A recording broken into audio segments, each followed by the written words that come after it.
Tengok ni guys, Subaru Forester baru generasi ke-6 dah sampai ke Malaysia.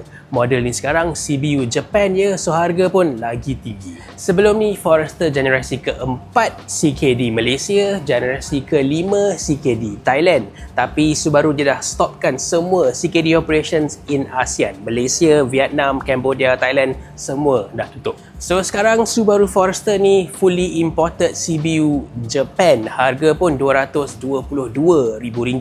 Naik lebih RM30,000 banding model lama. Jadi instead of lawan Honda CR-V, Forester sekarang lawan Mazda CX-60. Tapi walaupun Mazda tu pun sama CBU Japan juga, harga dia still bawah RM200,000. Subaru ni memang mahal lah. At least dari segi styling, Forester ni memang unik. Stylo tu taklah, tapi at least dia lain.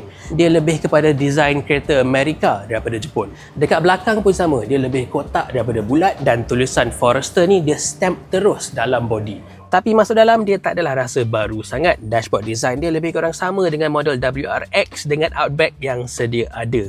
Skrin tengah ni memang lagi besar, tapi dia punya icon dengan interface rasa old school sikit. Lepas tu dekat bawah ni dia ada lagi audio auxiliary jack. Dah lama tak nampak benda ni. And dekat depan driver pula, meter dia masih analog bukan digital.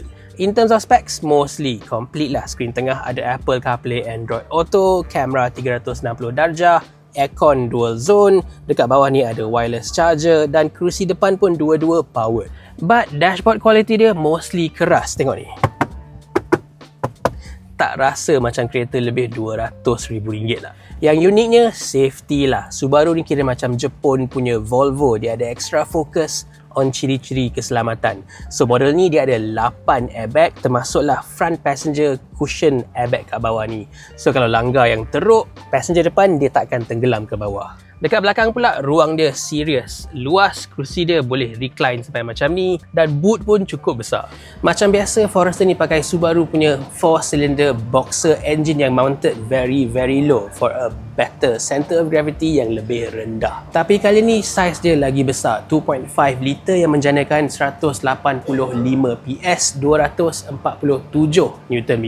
Sekali dengan Subaru punya usual Lineartronic CVT with symmetrical all-wheel drive, dia boleh pergi daripada 0 ke 100 just bawah 10 saat. So again, dia tak laju, tapi at least handling dia selamat and stable, dan dia boleh masuk off-road juga. So ini dia guys, Subaru Forester baru. Lagi besar, lagi power, tapi jauh lagi mahal. Best ke tak best? Tulis kat bawah.